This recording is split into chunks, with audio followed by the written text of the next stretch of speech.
Good morning, good afternoon, good evening to everyone who's joining us today.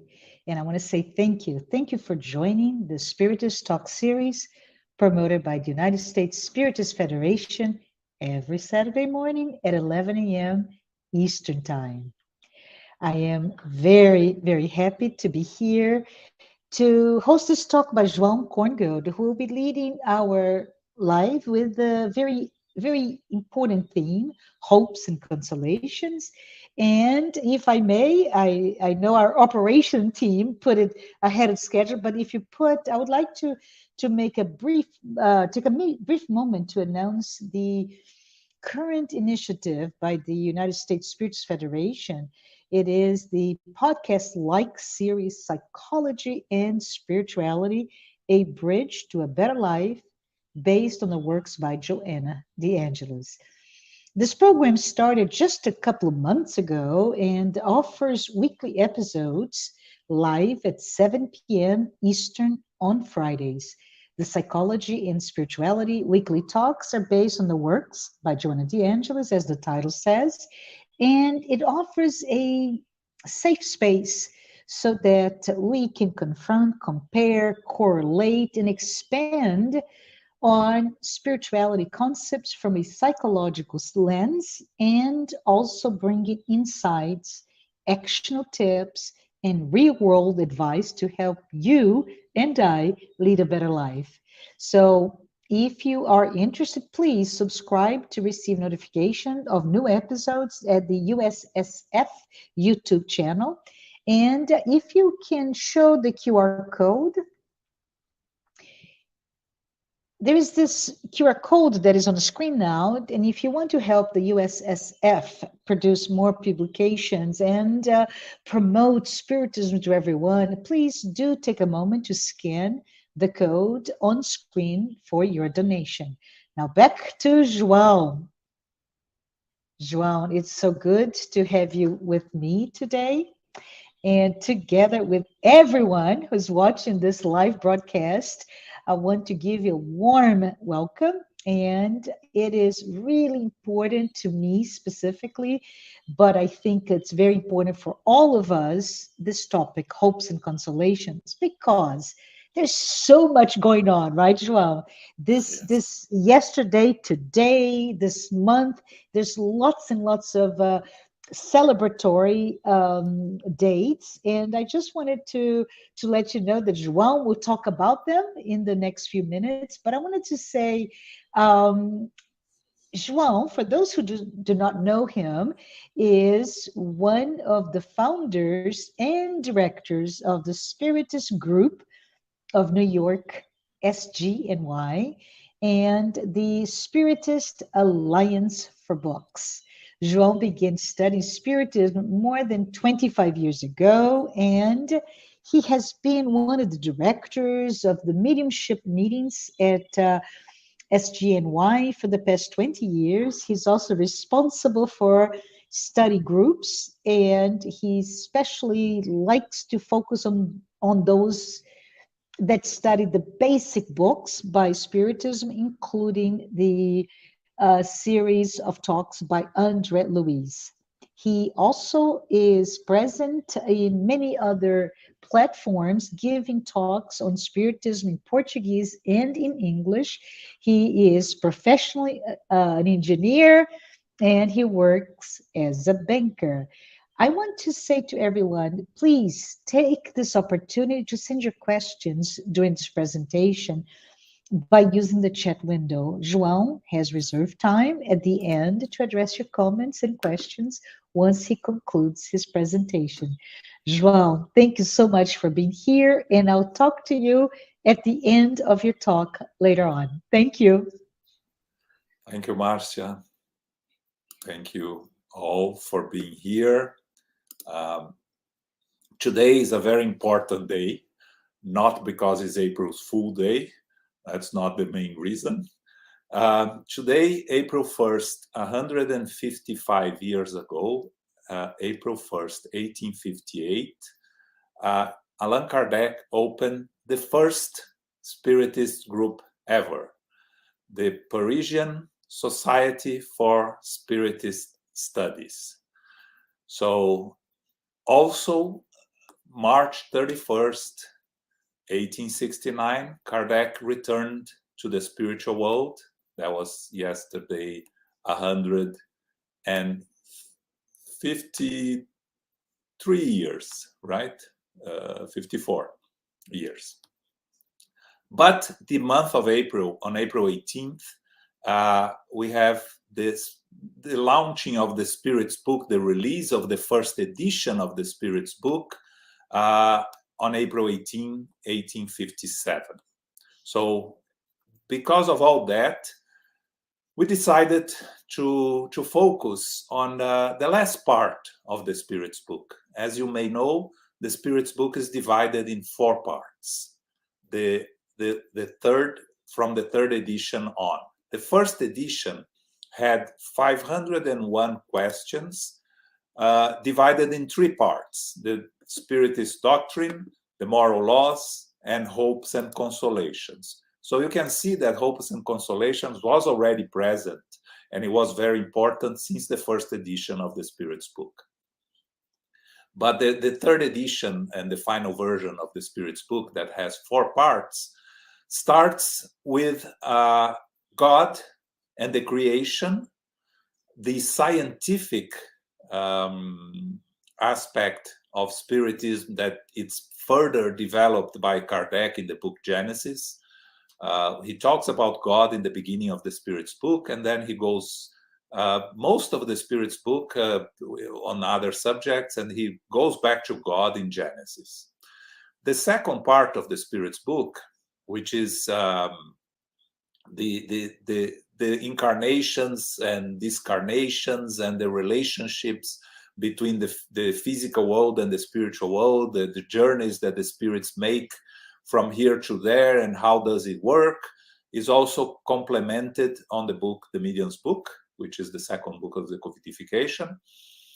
Then you have the third part, which is the moral laws, which is the guidance of how we should behave, what we are doing here in terms of our moral evolution, how can we follow the teachings of our Master Jesus, and what to make in terms of progress on the moral side. But all those put together, we get to the final part, the book 4 of the Spirit's book, which is hopes and consolations. And why hopes and consolations is important? Because after we study the moral laws and we apply ourselves to our moral development, what are our hopes and what will be our consolations based on everything that we've been working? So this book 4 is actually divided in just 2 chapters.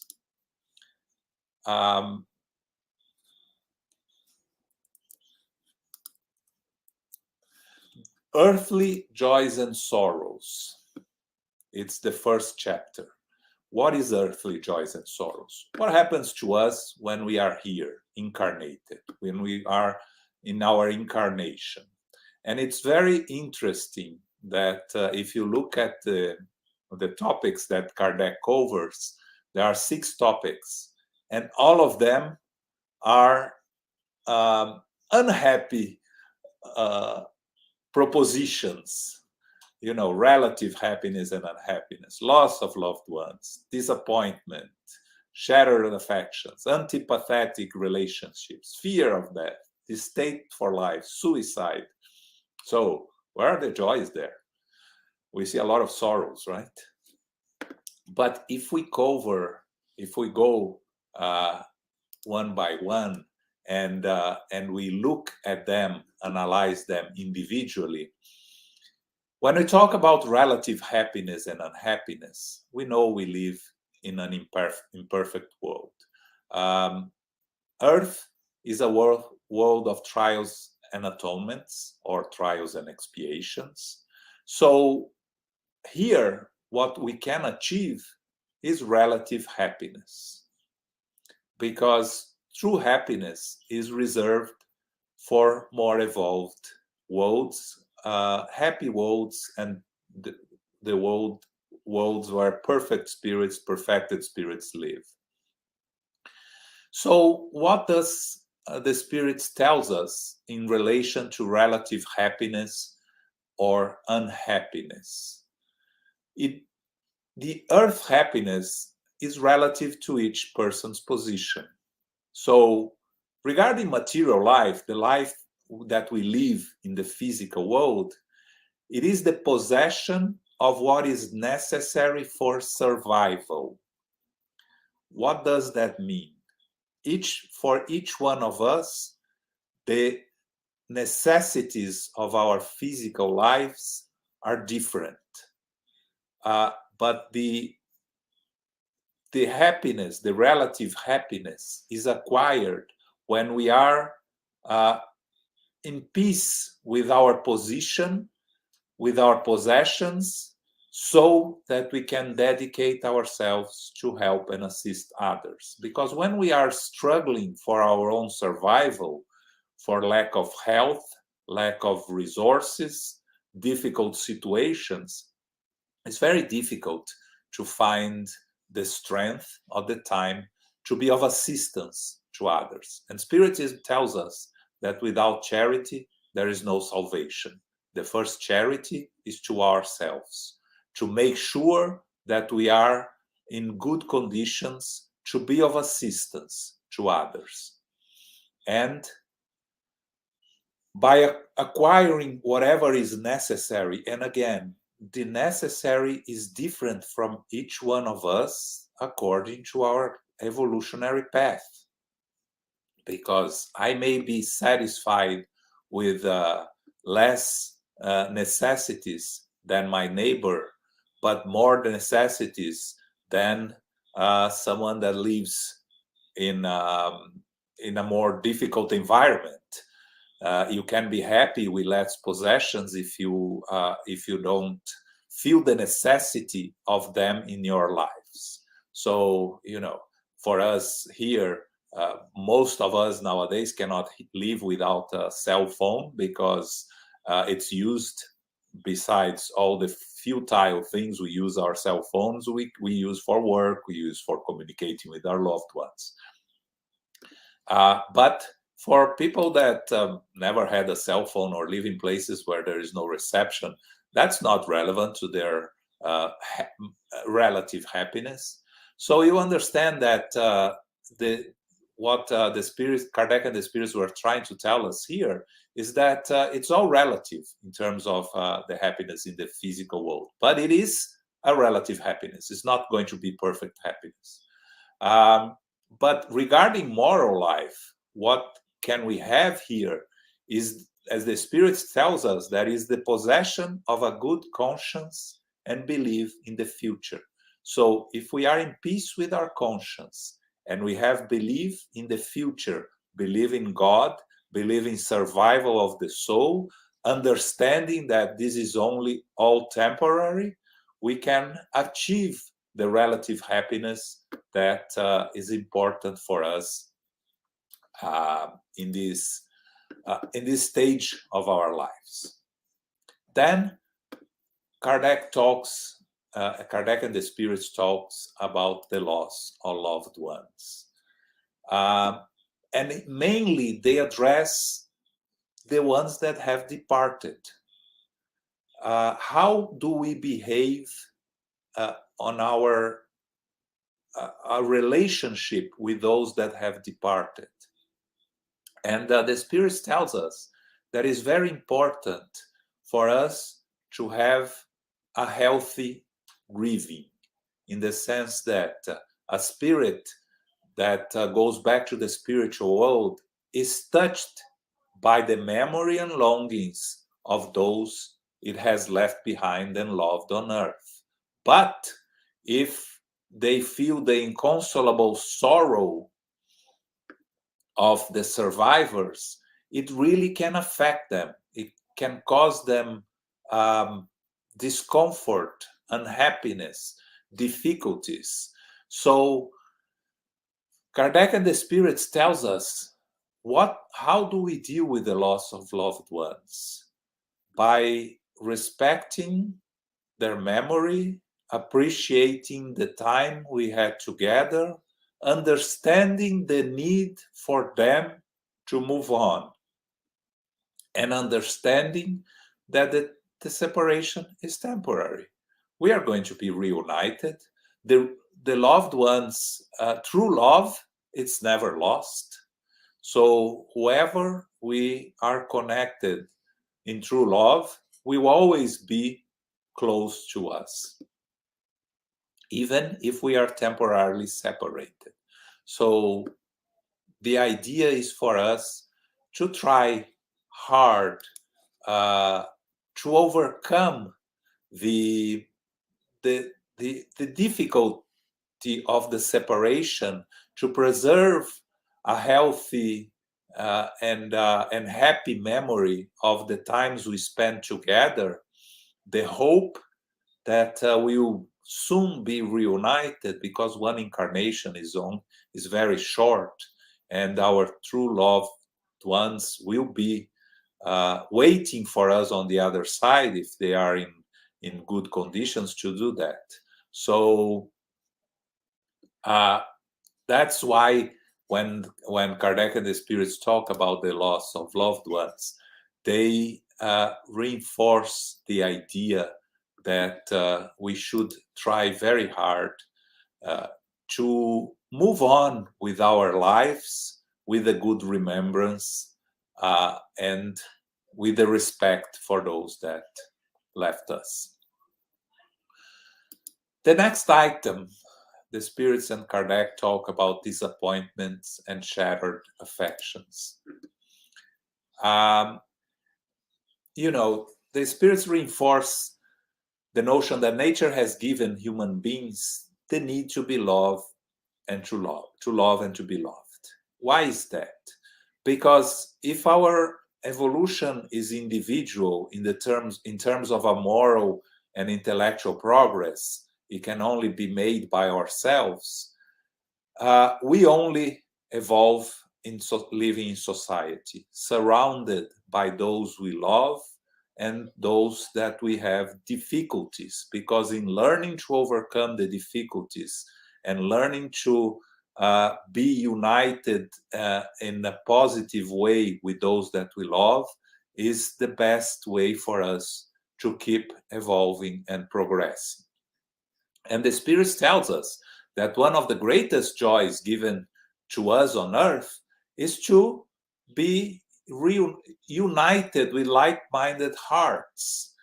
You know, we that dedicate a lot of our time to the study and dissemination of Spiritism, we feed each other with the happiness of sharing the learnings, the experiences, and that's why we are here talking about Spiritism, being watched by like-minded hearts with the same curiosity and desire to understand and learn more about our lives here in this world and in the spiritual world.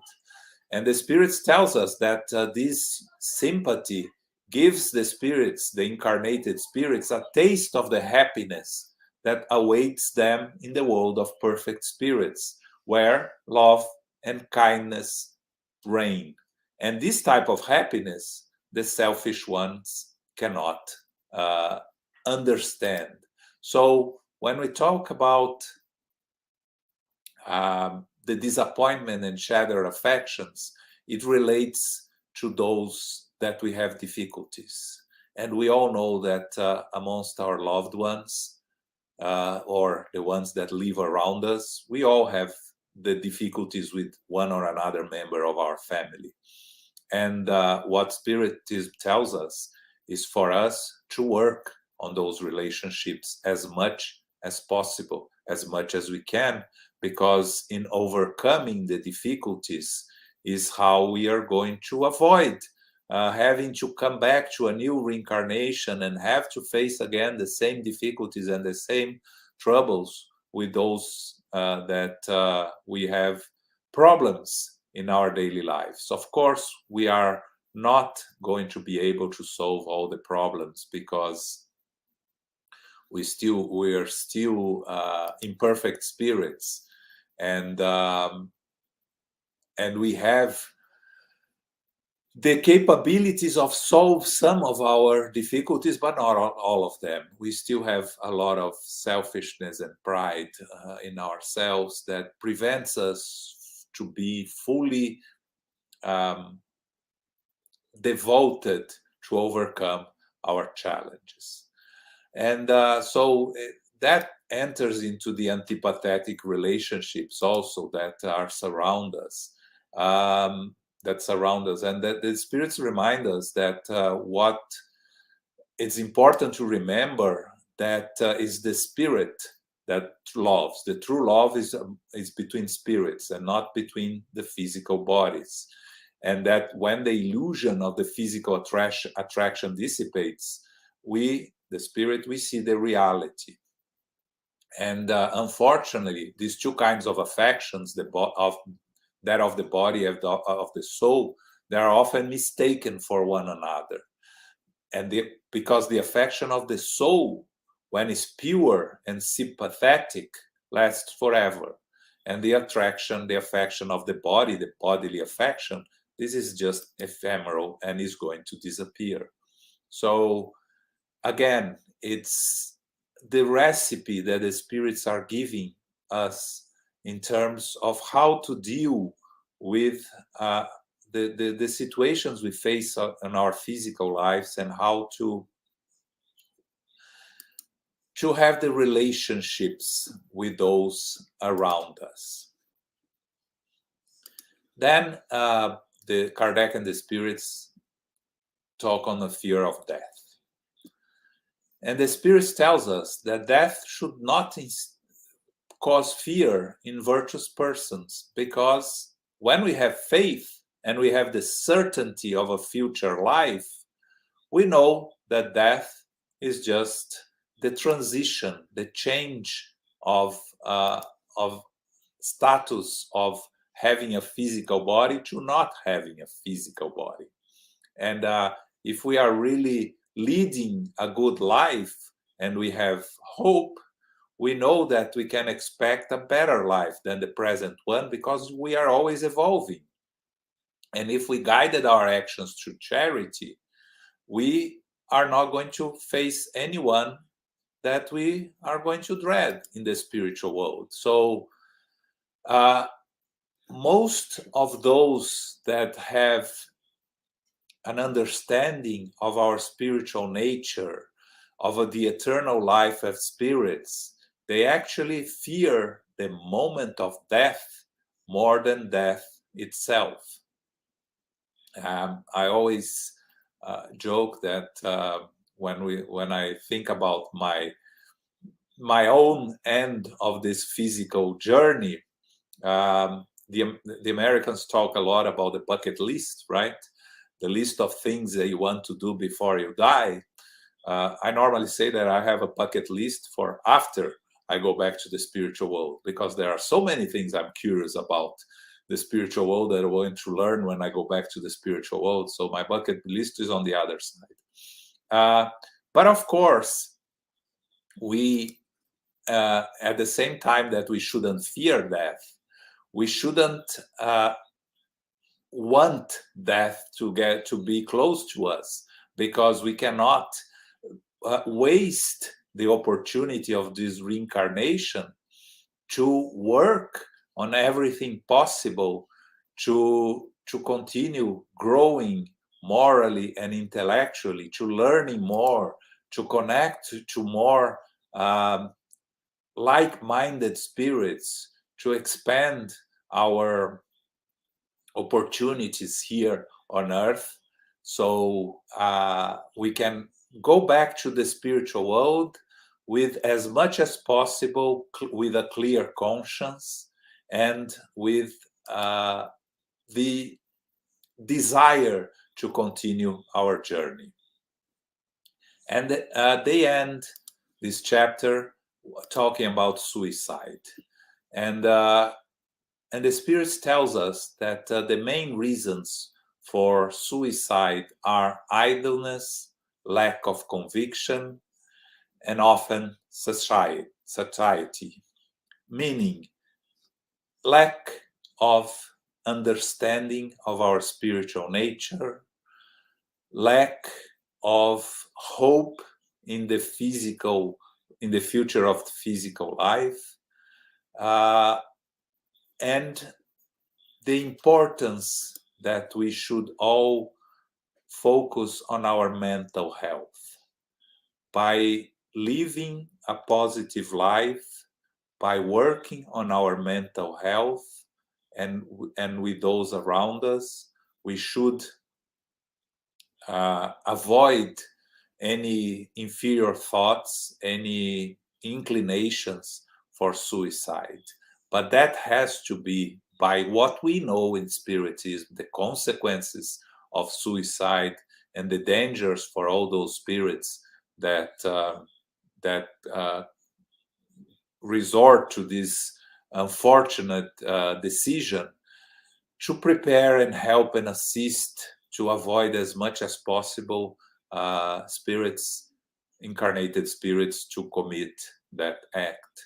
So if we have a healthy relationship with ourselves, we are in perfect conditions to help and assist all those that we think have this risk.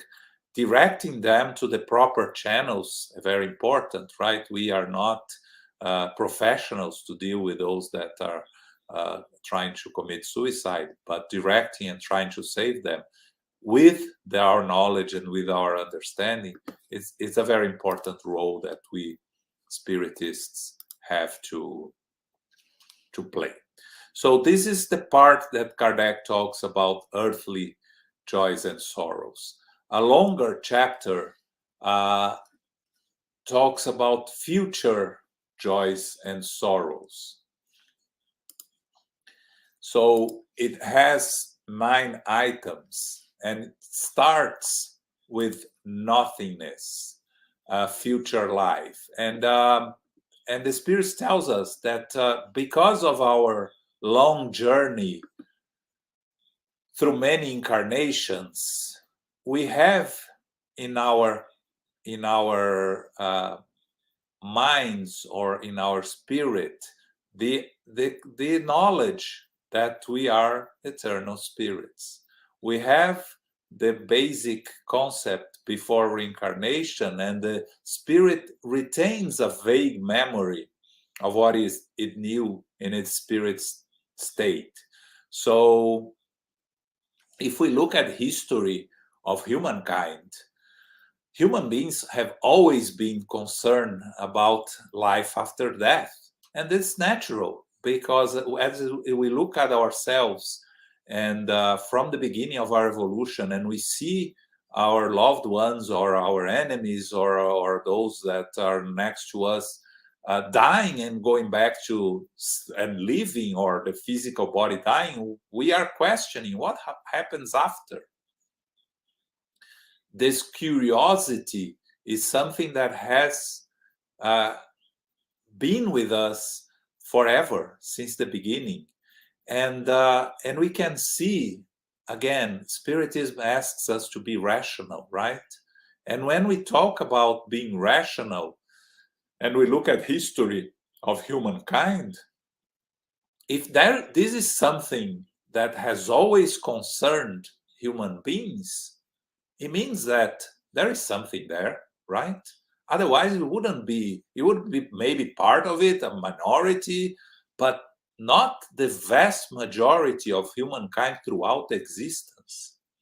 So whatever importance human beings attach to this life, they cannot help but wonder about the future, because they know that this life is brief and can be cut short at any moment. So what becomes of life after death? And this is a very serious question, because it refers to eternity and not just a few years. All religions in the world talk about life after death in more detail, in less detail, with more accuracy, less accuracy, but they all entertain the survival of the soul, individually, collectively, in any different forms. So the concept of nothingness, where does it come from? It comes from our rationalization of the lack of understanding of the spiritual nature and being very skeptic with what can happen to us. It leads to some of us to conclude that there is only this life, but it's always the minority. It's always the conscious choice that we make of not believing in God and in the afterlife. Because instinctive, if we allow our instincts to take over, we are going to have the natural belief, the intuition, which is the next item that that Kardec and the spirits talk, the intuition of future joys and sorrows, because it comes with the territory of us eternal spirits bringing with us these ideas and these notions. And it's very interesting on question 961 that Kardec asks the spirits, what is the predominant feeling when one is dying? It is doubt, fear, or hope? And the question from the spirits is short and direct. Doubt for the skeptical, fear for the guilty, and hope for the virtuous. Why the spirits tells us in a very short answer? Because those that believe that all ends here, even if they are completely sure that that's the end, they will still have some doubt. They will still question themselves. Is it really? Maybe there is something else. No, there's nothing. Well, but as they come close to the end of their physical life, the instinctive ideas that we carry with us as eternal spirits will kick in and will bring the doubt for what's going to happen. Is really the end. And on when you have you work in mediumship meetings and you encounter spirits that do not believe in life after death, and you start the dialogues and you bring them the idea that they no longer have a physical body, it is very difficult for them to deal with it. It's a big shock. And of course, each one has different reactions. Some of them continue refusing to accept, but some of them, they immediately start regretting some of the decisions they made when they were incarnated, because now they have to face the consequences. So that's the second part. When the spirits talk to us of fear for the guilty, a guilty conscience is something very difficult to carry. We, in our incarnations, we make mistakes, and some of the mistakes are bigger than others, and many of us carry this guilty, and we are concerned what this is going to cause us to face in the spiritual world. And understanding and knowing about Spiritism, we know that we have to face the consequences. So even for us Spiritists, we carry many guilts with ourselves, and we need to challenge ourselves to overcome the guilty, because guilty paralyzes us. But actively working to repair the mistakes we made is what helps us move forward. And of course, those that lead a mostly virtuous life, and again, we are imperfect spirits, we're never going to be perfect in this incarnation, but we have hope because we know that we'll find ourselves in a place that is going to be a nice place. Of course, we are not going to find ourselves in the very difficult places. There are actually 7 situations that you can find yourselves after you discarnated. You go back to the spiritual world according to your understanding and your moral and intellectual evolution. So I learned this from Georges Elaha in one of his lectures about hopes and consolations. And he said, you know, basically, you can find yourself in 7 different places. First one, attached to your physical body, if you don't believe it in death, and you still think that death is the end of it.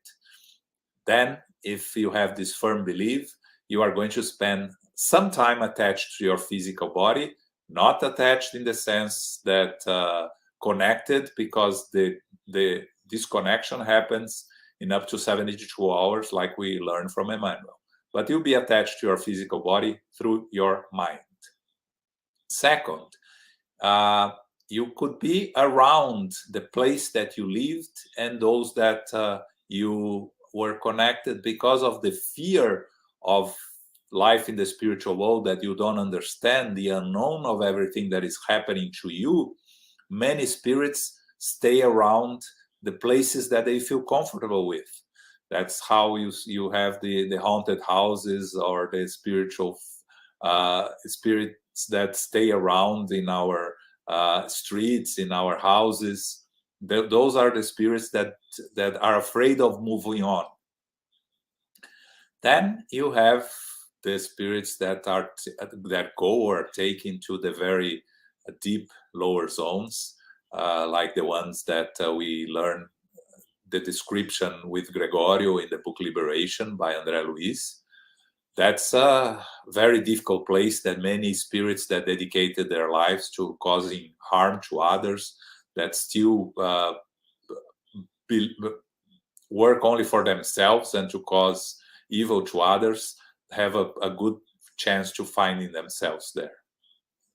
Then you have the lower zones themselves, the place where André Luiz finds himself in Nosso Lar, which is, you know, a place of a lot of suffering spirits that don't know what happened to them, but they are still not evolved or knowledgeable enough to go to an organized spiritual place in the spiritual world, and they are there waiting to be rescued until they open an opportunity to be rescued, like André Luiz, and then they are rescued, which is the 5th place, which is the transitory houses of assistance that we have the description in the book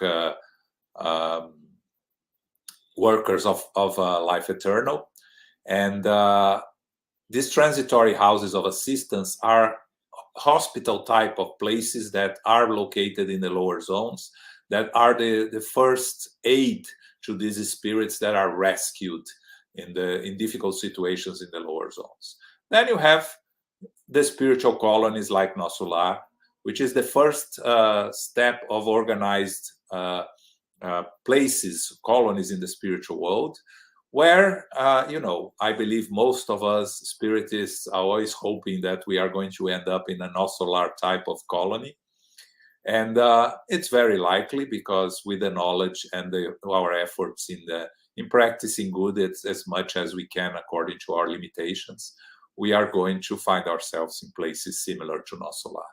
And then for those spirits, the more evolved spirits like André Luiz Mother and others, you are going to happier places. Most of us here on Earth are not going to go there. So just a little bit of an idea of places we can find ourselves in the spiritual world. Then the spirits and Kardec talk about the intervention of God in rewards and atonements. The spirits remind us that all our actions are subject to God's law. God's law is perfect. So any wrongdoing that we make, no matter how inconsequential it may seem to us, if it violates God's law or the natural law or the perfects, which are perfect, are going to create consequences for us. Again, understanding, as we learn in Spiritism, that the more we know, the more responsible we are. So we learn and evolve by making mistakes and learning from our mistakes.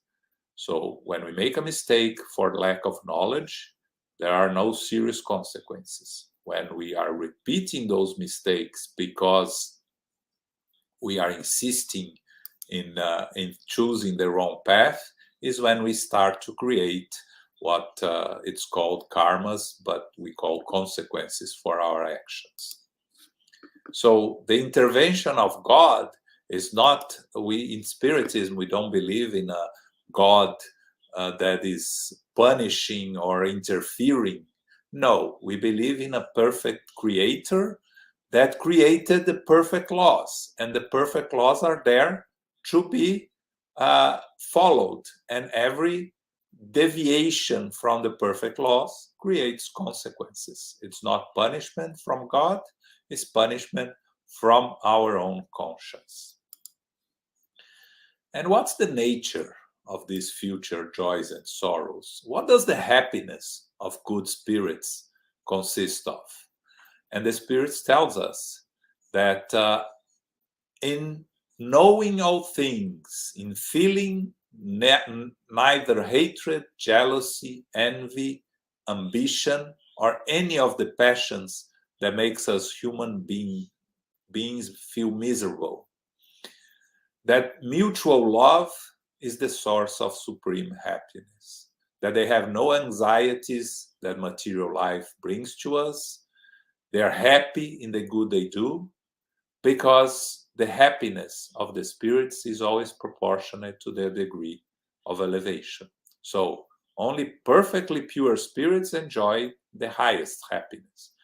However, others are happy in different levels, because between bad and perfect spirits there is an infinite range of elevation and infinite range of happiness. And the joy of each spirit is proportionate to their moral state.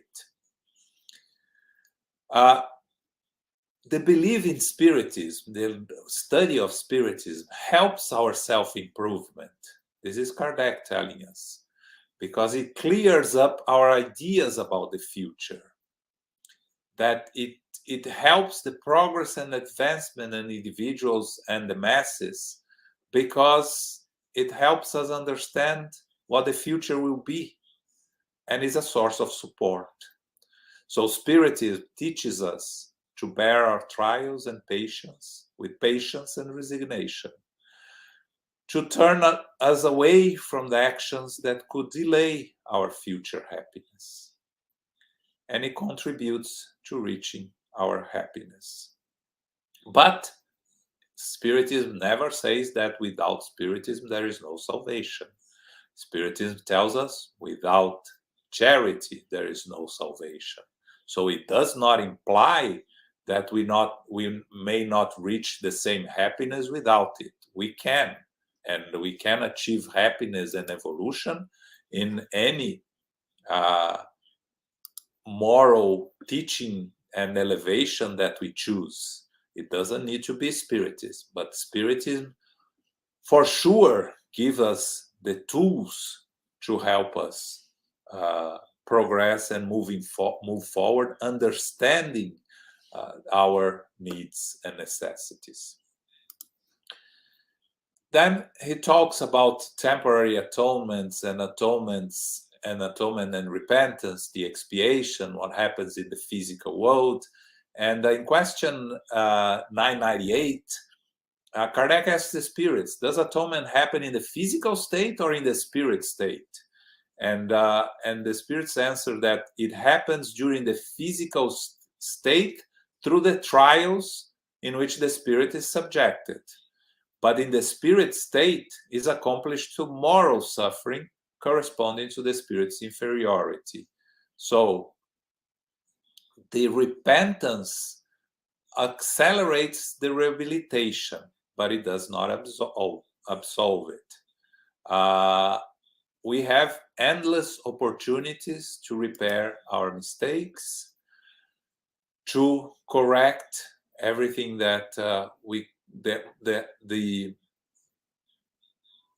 the evil that we have caused, the harm that we have caused, but it is on us to repair. And the first stage is the repentance, but the repentance itself, it's not enough. We need to work, actively work to repair. So this Kardec asks the spirits what's the duration of this future atonement, and what determines how long a guilty person must atone. And the spirits tells us the length of time required for their betterment. The happiness or unhappiness corresponds to the degree of purification. San Luis tells us the duration and nature of the suffering that depends on our time to improve.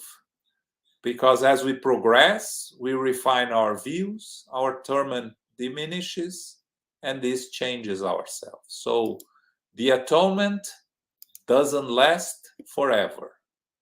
Some spirits think that they are, because when you are living in hell and not understanding, hell is a mental state, and not understanding and seeing the end of it, you think it's eternal. But it's only as eternal as the time it takes for us to work on making reparations for our actions, our mistakes, and use our time wisely to repair and to progress. Then the resurrection of the body, we know that Spiritism, we understand that resurrection is not possible. The physical body, once it's dead, there is no way of bringing it back to life. Not even the miracles that took place at the time of Jesus, the so-called miracle of Jesus. We know through Spiritism that they were not miracles in the sense of the derogation of the natural law, because if the natural law is perfect, it cannot be derogated. So the so-called miracles were just things that we didn't understand. The resurrection of Lazarus was in a state of catalepsy, was not truly dead, because if Lazarus was truly dead, not even Jesus could bring Lazarus back to life in the physical body. The resurrection of Jesus was a materialization of Jesus in front of his disciples, in front of Mary, but not a resurrection of the body. People ask, why did the body of Jesus disappear? Well, we know in Spiritism that Jesus knew the importance of making his physical body disappear, and he had all the tools to make his physical body disappear. So in Spiritism, we talk about reincarnation, which is coming back to a new incarnation with a different physical body. So that's what Kardec and the spirits address in the next to last item of the Spirits book. And then in the last item of the Spirits book, Kardec and the spirits talk about heaven, hell, and purgatory, making us understand that these are all states of mind. And again, it's very interesting that Spiritism brings this to us in 1857. The Catholic Church, through the Pope John Paul II, brings this notion in the 2000s. So Spiritism already tells us that heaven, hell are states of mind, that we create our own heaven, we create our own hell. Purgatory is an intermediary stage between heaven and hell that we learn through Christianity. And Spiritism tells us that actually, if we are going to try to put definitions on places we find ourselves, we all live in purgatory until we find happiness, right? Because we are not going to heaven or hell unless we take our minds there. It's in our minds. So we are all in this continued journey of learning and evolving. We are all in a so-called purgatory, in a sense. The last question of the Spirits book is a very interesting question when Kardec asks the spirits, will goodness ever reign on earth? And the spirits tells us that goodness will reign on earth when amongst the spirits who come to live here, the good ones outnumber the bad ones. Because then we will usher a reign of love and justice, which is the source of goodness and happiness.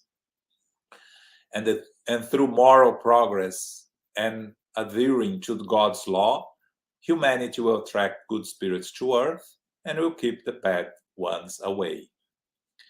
However, the latter ones, the bad ones, will not definitively leave earth until its people, we, are completely free of pride and selfishness.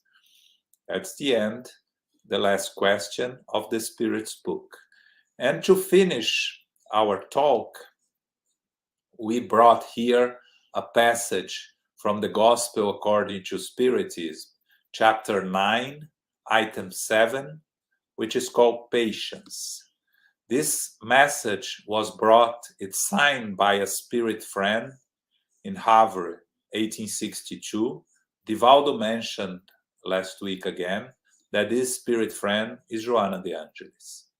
And Joana de Angelis tells us that pain is a blessing that God sends upon the elect. Therefore, do not become troubled when you suffer. Instead, bless Almighty God, who through the pain of this world has marked you for glory in heaven. Be patient. Patience, too, is a form of charity. And you must practice charity, the law of charity taught by Christ, the envoy of God. Charity that consists in giving alms to the poor is the easiest of all charities. There is another kind, however, much more burdensome, much more meritorious. Forgiving those that God has placed in our path to be instruments of our suffering and to put our patience to the test. Life is difficult, I know. It is composed of 1,000 nothings, which are pinpricks that end up hurting us. But we must consider the duties imposed on us, the consolations and compensations we receive in return. And then we will see that the blessings are more numerous than the sorrows. The burden seems less heavy when we look to heaven than when our brow is bent towards the ground. Courage, my friends. Christ is our model. He suffered more than any of you and had nothing for which to reproach himself. Whereas you have your past to expiate and to strengthen you for the future. So be patient, be Christian. This word sums up everything. So this is a message of hope and consolation that I want to leave with all of you at the end of this conversation. Thank you all for the attention and the audience. Hi again. It's so good to be back, João. Thank you. Thank you so much for explaining the ideas of this fourth book or part of the Spirits book, right? Hopes and Consolations. You really gave a very insightful view of each topic. But I believe we have several questions. So let's go ahead and have a few. João, I think you have time.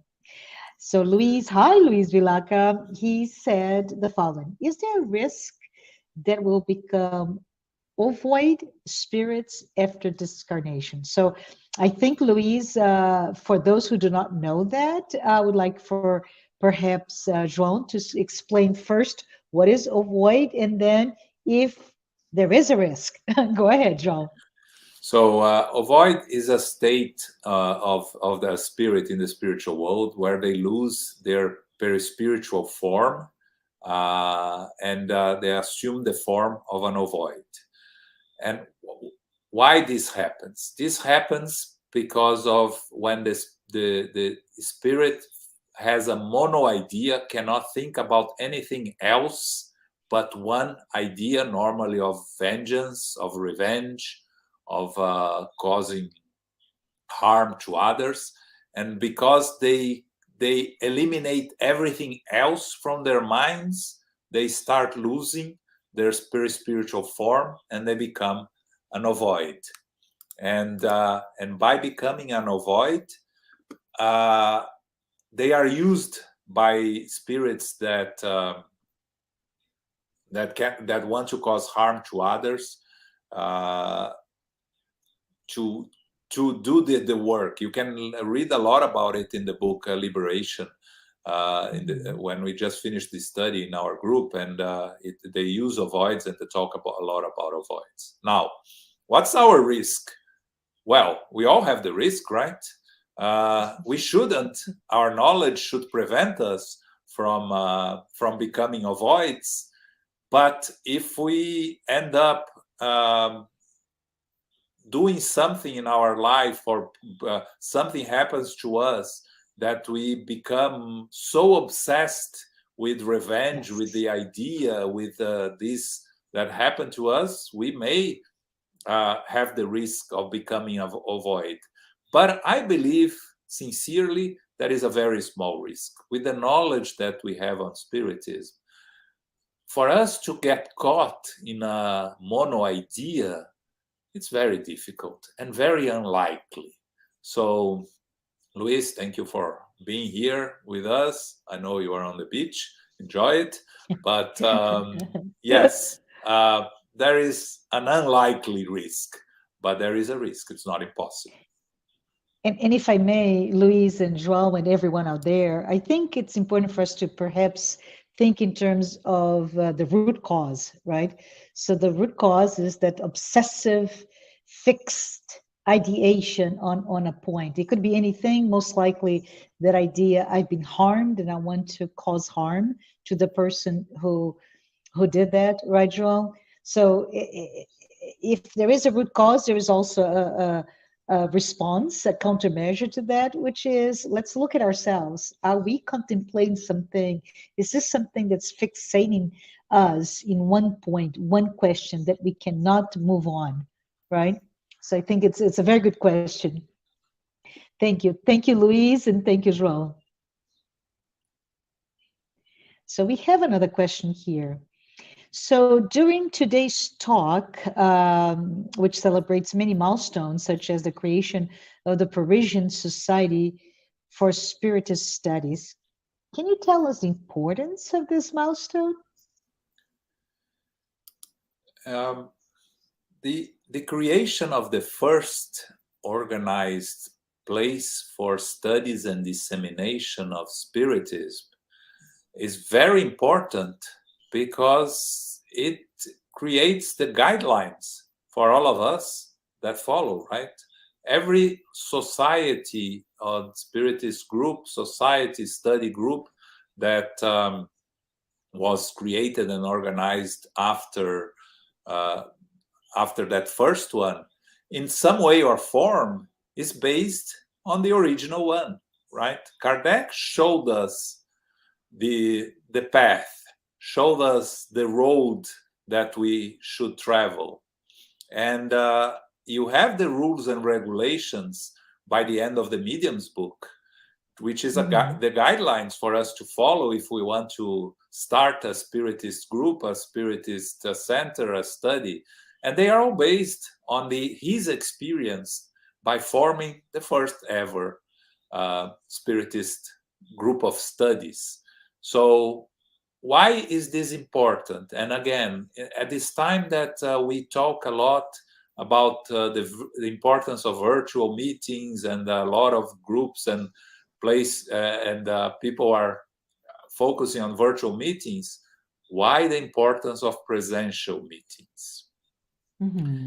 Jorge Laha answered this the other day on one of his pingafogos that he has every week, and he said, there's nothing wrong of you staying home and studying Spiritism and watching 10,000 presentations and lectures, but you are only doing for yourself.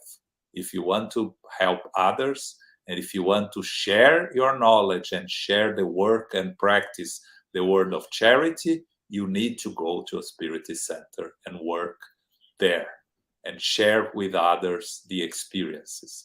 So this here is very important. It's very useful because you can connect with different people, right? We have me here in New York, Marcia in Tennessee, Ricardo in the background in Texas, Luis in the beach in Brazil watching. So all this is very important. But if you do just this, we're not fully working on our moral and intellectual progress. And so going back to the importance of the first Spiritist center, organized Spiritist center, the guided model, and what we should continue to follow the example and the teachings of Kardec. And João, if I may again, one of the things that I also find very interesting is the fact that if you go back, right, 165 years ago, it was an environment that materialism was so ingrained in everybody's heart, right? And then all those phenomena start to appear, and it triggered curiosity, right? Lots and lots of curiosity that lend itself to just a joke, a Ouija board, or any type of, I don't know, tarot card reading, and things that you still see today, where people will like to get to that spiritual world, but in a very, maybe, forgive me for saying this, but childish manner.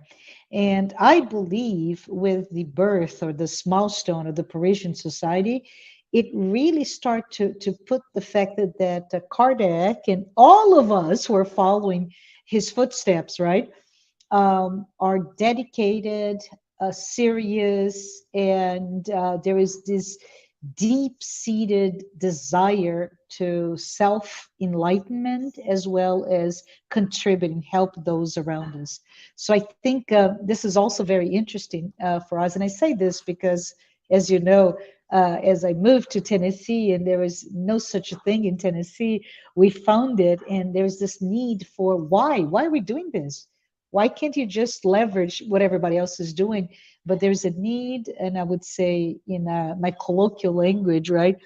We're just turning on the little light above the city. So every time we have a place that is created, we're creating the psychosphere in your neighborhood, in your city, etc., for the attraction of goodness in terms of enlightened spirits.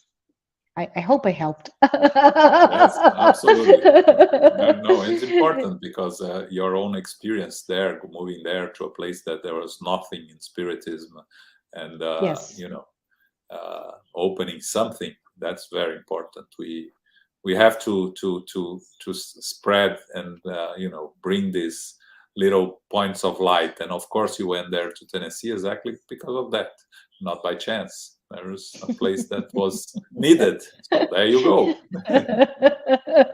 That's awesome. Thanks, João. So let's see if we have another question.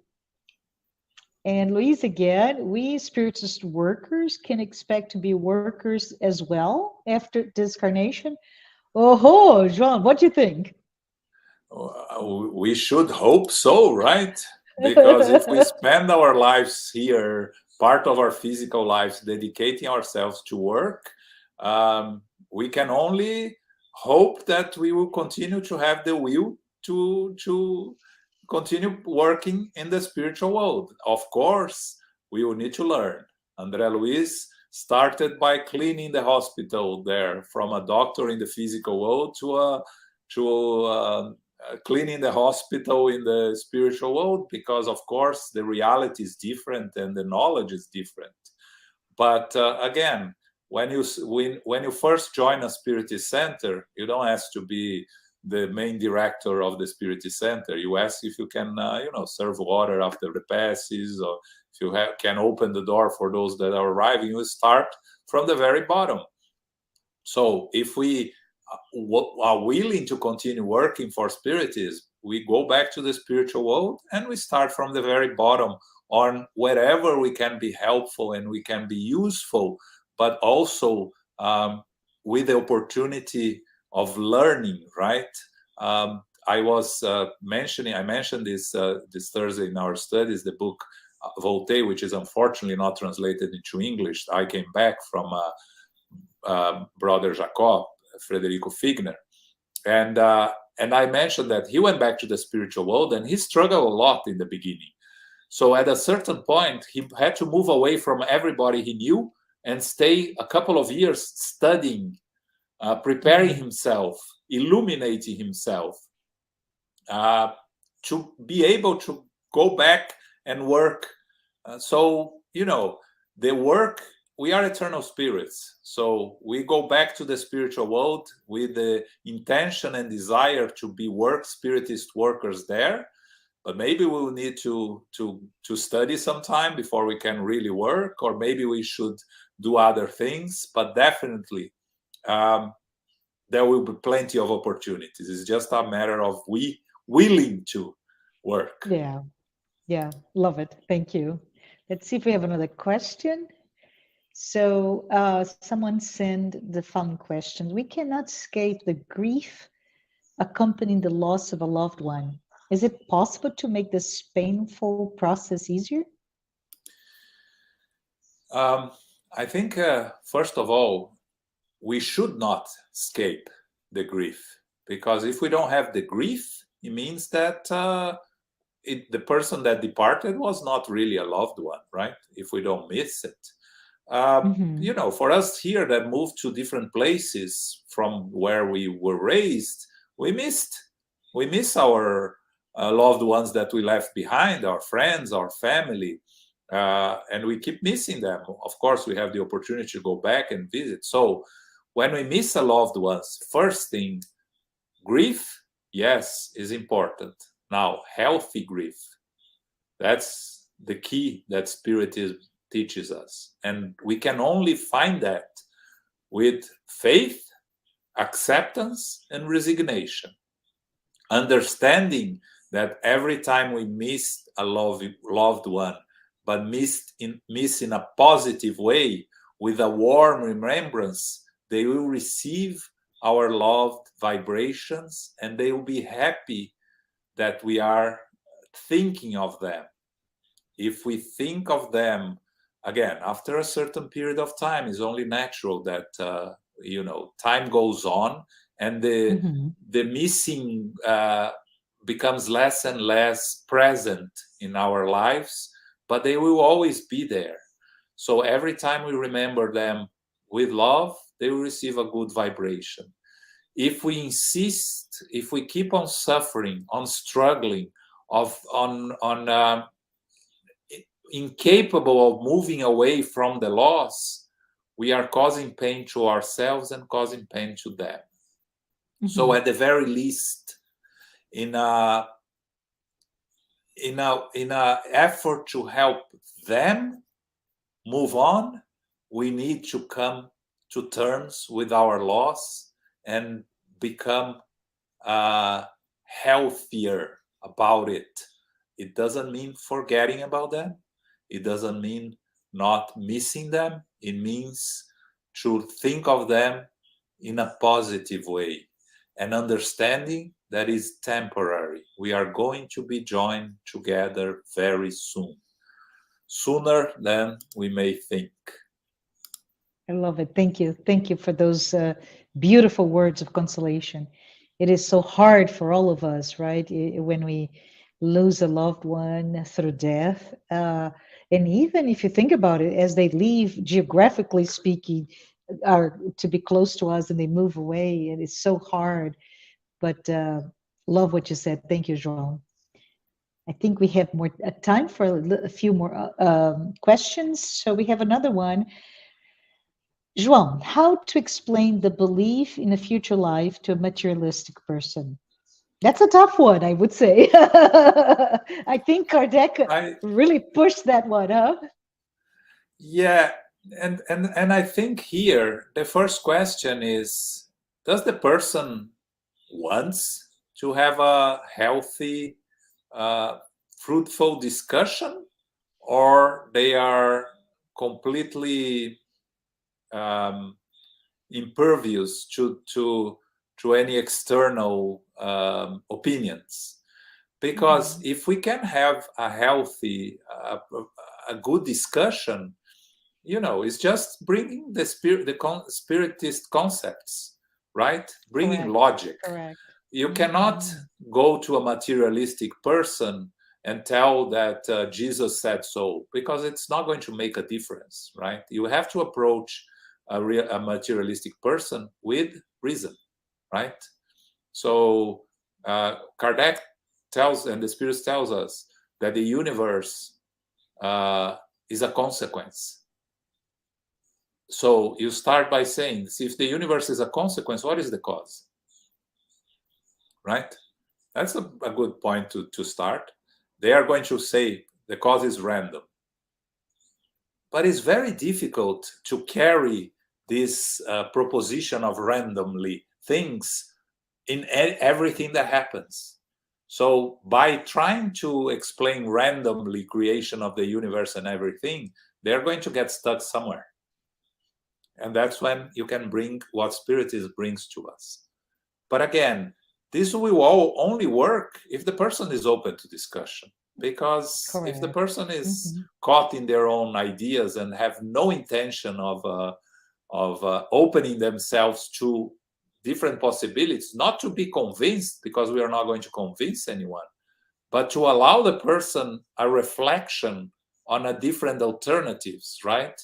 You know, the other day, someone told me, well, we will find out when we are back in the spiritual world if you are right, if I am right, of none of us is right. And I said, that's great. Yes, exactly that. But the fact that you believe that we are going to go back to the spiritual world is the first step, right? I love it. I love it. Yes. So we'll see there, right? Yes. You know, time will tell. Time heals everything, and time takes care of everything.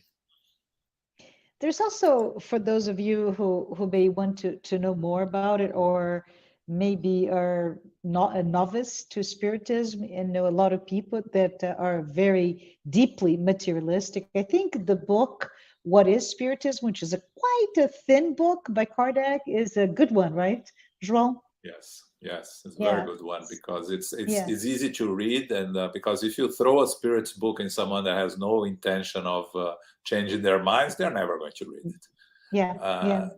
Even What is Spiritism? You start with the Spiritism in its simplest expression, and if it creates some kind of curiosity, then maybe what is Spiritism? Because there is a dialogue between the Kardec and a skeptic, which is could be a very good guideline for how to deal with talking to a materialistic, because the questions and answers are all there.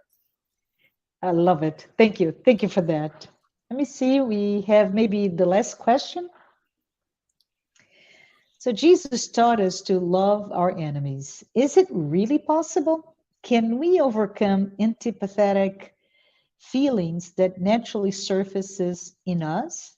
How to love authentically those who have harmed us previously? I think those are all subsequent questions to put it all in the last one. Is it possible, do you think, João? Okay. Please leave the question there because I have to keep reading and reminding myself. So the first notion here is when Jesus taught to us to love our enemies, this is not for our enemies, this is for ourselves. Because as Chico Xavier teaches us, when you hate someone, you send the copy and you keep the original. So you are doing more harm to oneself when you are hating someone than to the person you hate that may be completely indifferent to you. It may not affect them at all. And you are causing a lot of harm to ourselves. So in order to love our enemies, again, love is a complicated word, right? In Greek, there are 7 different definitions for the word love. And the true love, the fraternal universal love that we are all aim to reach, is called agape, which is the top one. But all the other definitions of love are love from the selfish way to a more fraternal way and different denominations. We cannot go from hate to love immediately. I always say, the first step that we have to try when you have this hate for someone, the hatred, the first effort that we have to make is to move towards indifference. We're not going to move from hatred to love. This is a very long journey. It is a journey that we have to take, but the journey takes us from hatred to indifference to love. So it is possible, yes. Jesus showed us it's possible, and we see examples every day. How do we overcome antipathetic feelings that naturally surfaces in us? Going back to the teachings of Jesus, understanding that those antipathetic feelings is harming ourselves, harming us more than any possible harm we are doing to others. We are making things difficult for us. So let's work on those feelings, try to understand the reasons behind them, trying to accept that everyone is imperfect around us here, that we are all in a progress, evolutionary progress, that even those that committed horrible crimes and are committing horrible crimes, one day will be perfect spirits. So it's their own personal issues they are going to face. We shouldn't be piling on the problems that they are going to have, because in reality we are piling on our own problems. So it's a work, and again, you are part of this series, Psychology and Spirituality, exactly to help us learn how to overcome these antipathetic feelings and all other psychological issues that we have, right? And that was the last part on the question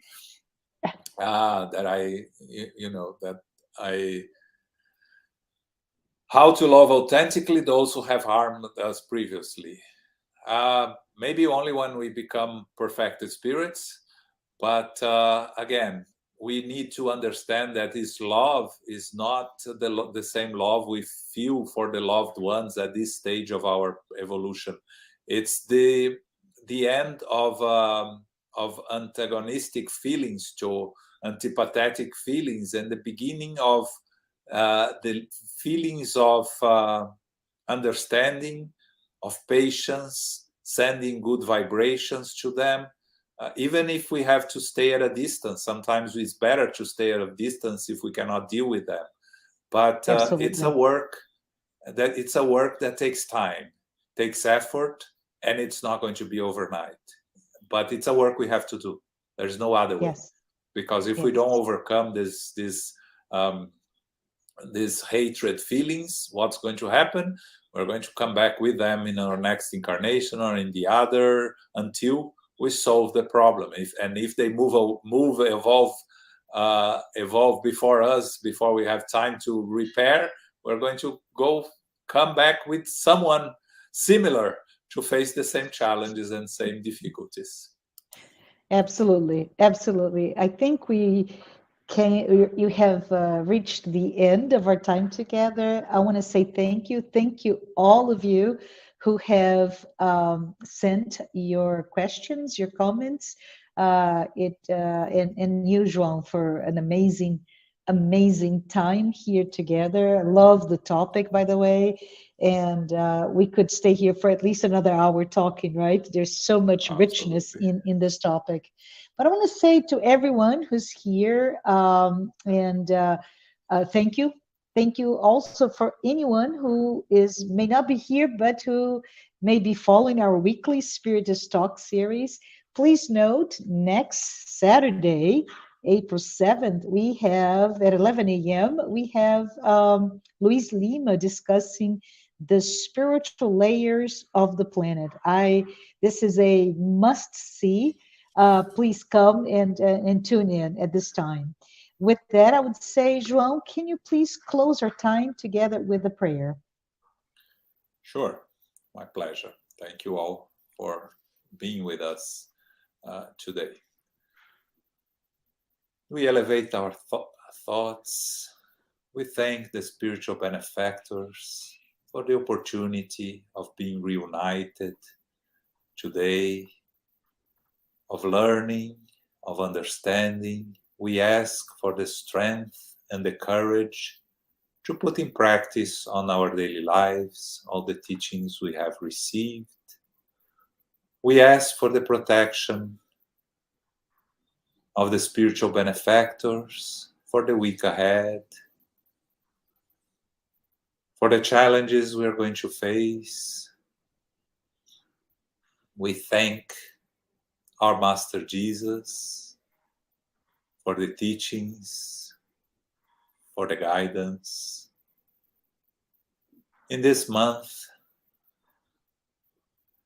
of the release of the Spirit's book 166 years ago, we thank Allan Kardec for bringing us all this trove of knowledge that help us progress, evolve.